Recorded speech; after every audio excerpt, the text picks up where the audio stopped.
तो हम आज के सत्र में करेंगे स्कंद 2 अध्याय 1 श्लोक संख्या 36 हमने कल किया था। आज 37 से करेंगे। ब्रह्माननं क्षत्रभुज महात्मा विदुर अंघ्रीश्रित कृष्णवर्णः नानाभिधाभिजयगना उपपन्ना द्रवात्मकः कर्मवितान योगा। विराट पुरुष का मुख ब्राह्मण है, उनकी भुजाएं क्षत्रिय हैं और उनकी जांघें वैश्य हैं तथा शूद्र उनके चरणों के संरक्षण में हैं। सारे पूज्य देवता उनमें सन्निहित हैं और यह प्रत्येक व्यक्ति का कर्तव्य है कि भगवान को प्रसन्न करने के लिए यथा संभव वस्तुओं से यज्ञ संपन्न करे। तो ये बहुत सुंदर श्लोक है। श्रील प्रभुपाद इसके तात्पर्य में कहते हैं, यहाँ पर एक प्रकार से एक ईश्वरवाद का सुझाव रखा गया है। सारे जितने भी वैष्णव हैं, जितने भी लोग हैं, जितनी भी जीवात्मा हैं, वो भगवान के अंदर से हैं, है ना। ब्राह्मण जो हैं वो मस्तिष्क हैं, क्षत्रिय भुजाएं हैं, जांघें वैश्य हैं और चरण शूद्र हैं। और यहाँ बहुत सुंदर बात क्या कही गई है, सारे पूज्य देवता उनमें सन्निहित हैं।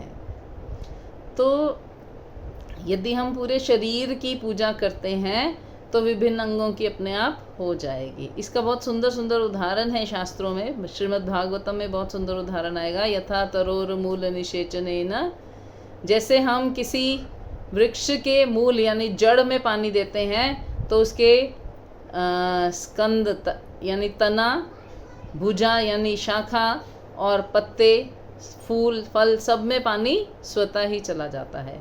इसी प्रकार भगवान जब शरीर हैं और देवी देवता उनके शरीर में सन्निहित हैं, तो फिर जब हम भगवान की सेवा पूजा अर्चना करेंगे तो सबकी सेवा पूजा अर्चना अपने आप हो जाएगी। तो हमें ये बात याद रखनी है कि भगवान कौन है। भगवान विराट पुरुष हैं और सब कुछ जितना भी हम जान सकते हैं, इमेजिन कर सकते हैं, शास्त्र के माध्यम से समझने का प्रयास कर सकते हैं, वो सब भगवान के शरीर के अलग अलग भागों में निहित है, यानी विराजमान है।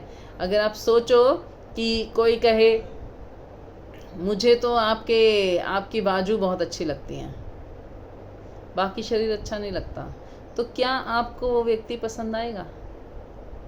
या आप प्रसन्न हो जाओगे उससे कि बाजू तो अच्छी लगती हैं पर मुंह अच्छा नहीं लगता या पैर अच्छे नहीं लगते? नहीं, वो सारा पैकेज है। आप अगर किसी को मिलोगे तो पूरा का पूरा ही मिलोगे। उसी तरह भगवान भी एक ही हैं। देवी देवता उनके विभिन्न अंगों के अधिष्ठक हैं, अधीक्षक हैं, है ना। यानी भगवान ने उनको सेवाएं दी हैं कि तुम मेरे हाथ में रह सकते हो और ये कार्य कर सकते हो, तुम मेरे भुजा में रह सकते हो तो ये कार्य कर सकते हो, तुम मेरे मस्तिष्क पर विराजमान हो, मैं तुम्हें प्रेम पूर्वक यहाँ रख रहा हूँ तो तुम ब्राह्मण हो। तो इस प्रकार से भगवान ने हमें क्या दी हैं, कुछ कुछ फैसिलिटीज़ दी हैं, कुछ कुछ हमें संज्ञाएं दी हैं, परंतु एक्चुअली बिना भगवान के कुछ नहीं हो सकता। तो यहाँ पे बहुत सुंदर बात कही गई है, प्रत्येक व्यक्ति का कर्तव्य है, ऑप्शनल नहीं है ये। जैसे एक स्त्री का कर्तव्य है कि वो अपने घर को मैनेज करे, बाकी चीज़ें ऑप्शनल हो सकती हैं। हो सकता है वो किट्टी डाले, हो सकता है वो सत्संग में जाए, हो सकता है वो ऑफिस जाए, हो सकता है पार्ट टाइम जॉब करे, हो सकता है घर से ही कुछ ना कुछ कर रही हो सकता है सिर्फ हाउसवाइफ हो।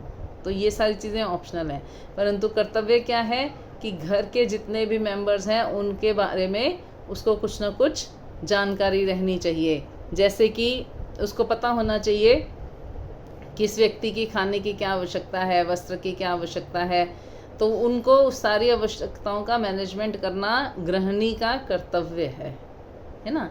इसी प्रकार मनुष्य का कर्तव्य है कि वो भगवान को प्रसन्न करने के लिए यथा संभव वस्तुओं से यज्ञ करे, जो भी अवेलेबल हो सकती हैं। यथा संभव मतलब जो अवेलेबल हैं उन वस्तुओं से यज्ञ करे। तो जो भगवान की प्रसन्नता के लिए हमें करना है ना, उसको देश काल नियम के अनुसार करना है, मनमाना नहीं कर सकते। या हम ये नहीं कह सकते अरे हमें तो ये चीज़, हमें तो घी से ही आहुति देनी थी, अब घी नहीं है तो हम यज्ञ ही नहीं करेंगे। तो हमें क्या करना है, हमें कलयुग के नियम के अनुसार संकीर्तन यज्ञ करना है। संकीर्तन यज्ञ, देखिए जो हम कर रहे हैं ना 16 माला, वो है जप यज्ञ। वो जप यज्ञ है, वो पर्सनली कोई बैठ के कर सकता है और कोई नहीं कर सकता है, तो वो पर्सन टू पर्सन सबकी अलग अलग